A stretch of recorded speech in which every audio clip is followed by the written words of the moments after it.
మన ప్రభువును మన రక్షకుడు అయిన యేసుక్రీస్తు నామమున అందరికీ వందనాలు, దేవునికి స్తోత్రాలు.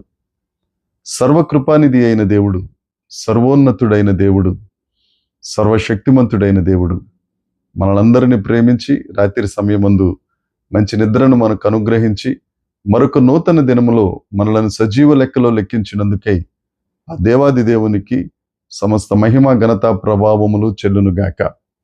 ఆ రాజుల రాజు, ఆ ప్రభువుల ప్రభువు ఈ నూతన దినములో మనకు అనుగ్రహించిన దేవుని యొక్క వాగ్దానము, కృపావార్త.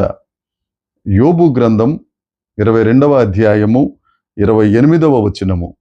నీవు దేనినైనా యోచన చేయగా అది నీకు స్థిరపరచబడును, నీ మార్గముల మీద వెలుగు ప్రకాశించును. దేవునికి స్తోత్రం కలుగునుగాక, దేవునికి మహిమ కలుగునుగాక. దేవుని యందు అత్యంత ప్రియమైన దేవుని ప్రజలారా, మన దేవుడు మన ఆలోచనలను స్థిరపరిచే దేవుడు. మన దేవుడు మన మార్గముల మీద తన వెలుగును ప్రసాదించే దేవుడు.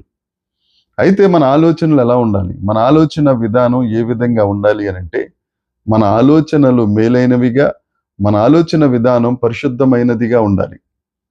ఏదైనా ఒక కార్యరూపం దాల్చాలి అనంటే మనం ఆలోచన చేయాలి. దేవుని మందిరానికి వెళ్దాము అని మనం ఆలోచన చేస్తే అది కార్యరూపకముగా దాలుస్తుంది. నీ ఆలోచన విధానం మంచిదిగా ఉండాలి. యేసుక్రీస్తు ప్రభువు మన ఆలోచన విధానమును మార్చే గొప్ప దేవుడు ఆయన. యేసు ప్రభువు మతాన్ని మార్చడానికి రాలేదు, మన ఆలోచనలను మార్చడానికి వచ్చారు. ఎప్పుడైతే మనం ఆ యేసుక్రీస్తు ప్రభువు మీద ఆధారపడతామో నీ ఆలోచన విధానం మారిపోతుంది. ఈ దినాన ఈ వాగ్దానము వింటున్న ప్రతి ఒక్కరికి దేవుడు తెలియచేసే మాట, నీ ఆలోచన విధానం ఏ విధంగా ఉంది. ఒకవేళ సరి అయిన ఆలోచన విధానం నువ్వు కలిగి ఉండకపోతే, నువ్వు యేసుక్రీస్తు ప్రభు దగ్గరికి వచ్చిన ఎడల, ఆ యేసయ్య వైపు నువ్వు చూస్తే నీ ఆలోచనను ఆయన స్థిరపరిచే గొప్ప దేవుడు. ఏదైనా దేవుని రాజ్యాన్ని విస్తరింప చేయాలి అనన్నా, దేవుని పక్షాన నువ్వు నిలబడాలి అనన్నా, దేవుని కొరకు నువ్వు జీవించాలి అనన్నా, నీ ఆలోచనను ఆయన స్థిరపరిచి ఆ బండ మీద నిన్ను నిలువబెట్టి నీ బ్రతుకును అనేకులకు ఆశీర్వాదకరంగా మార్చే గొప్ప దేవుడు యేసుక్రీస్తు ప్రభు. నీ ఆలోచనలన్నీ నిన్ను వేరే దగ్గరికి తీసుకెళ్తున్నాయేమో సహోదరుడా, సహోదరి, ఒక్కసారి ఆలోచించు. ఈ మట్టి బొమ్మను దేవుడు మరుగు చేసుకుని నీతోనే మాట్లాడుతున్నారు. నీ ఆలోచన విధానం ఎలా ఉంది?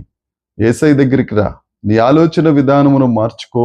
అంతేకాదు, లేఖనం ఈ దినాన వాగ్దానంగా చెప్తున్న మాట, నీ మార్గముల మీద ఆయన వెలుగు ప్రకాశిస్తుంది. యేసుప్రభు అంటారు కదా, నేను వెలుగునై ఉన్నాను, నన్ను వెంబడించువారు చీకటిలో నడవక జీవపు వెలుగులో నడుస్తారు.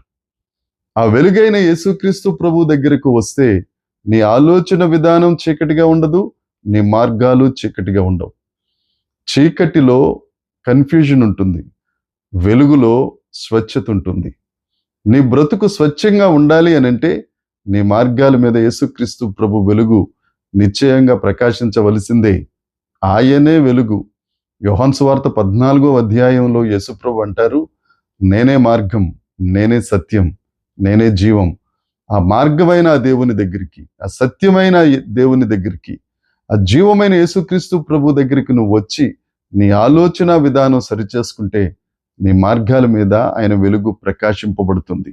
అప్పుడు నీ దారిలో దుష్టత్వం ఎదురైనా, నీ దారిలో సాతాను శక్తులు నిన్ను అడ్డగించిన, నీ మార్గములో అపవిత్ర ఆత్మలు నిన్ను ఇబ్బంది పెట్టిన, వాటన్నిటి నుంచి విడిపించబడి నువ్వు జయ జీవితమును జీవించగలుగుతావు. నీవు ఆశీర్వాదకరంగా ఉంటావు. నువ్వు ఆశీర్వాదకరంగా ఉండటమే కాదు, అనేకులకు ఆశీర్వాదకరంగా ఉంటావు. అనేకుల ఆలోచనలు యేసుక్రీస్తు వైపు త్రిప్పగలుగుతావు. ఒక్కసారి ఆలోచించు. ఈ దినాన నీ జీవితం ఎలా ఉంది? నీ ఆలోచన ఎలా ఉంది? నీ మార్గం చీకటిమయమైందా? దేవుడు నిన్నే పిలుస్తున్నాడు. దేవుని దగ్గరికి రా, ఆయన మార్గాన్ని నడవటానికి ప్రయత్నం చేయి. నీ జీవితాన్ని ఆశీర్వాదకరంగా మార్చుకో. ఈ దినమంతా ఈ వాగ్దానాన్ని వల్లిస్తూ ధ్యానిస్తూ నీవు నడిచినట్లయితే దేవుడు నీ పక్షాన్నే ఉంటాడు. దేవుడి మాటలు దీవించునుగాక. చిన్న మాట మనం ప్రార్థన చేసుకుని ముగింపులోనికి వెళదాం. పరలోకమందున్న మా తండ్రి, పరిశుద్ధుడా, కృపగలిగిన దేవ, జీవము కలిగిన మా తండ్రి, ఆయన ఈ దినాన్ని మీరు మాకిచ్చిన వాగ్దానమును బట్టి మీకు స్తోత్రం. ఎంతమంది అయితే ఆలోచనలు పాడైపోయి మార్గములు చీకటిమయమై దేవా చీకటిలో బ్రతుకుతున్నారో, అస్తవ్యస్తమైన జీవితాన్ని జీవిస్తున్నారో వారందరితోనూ మీరు మాట్లాడినందుకే స్తోత్రం.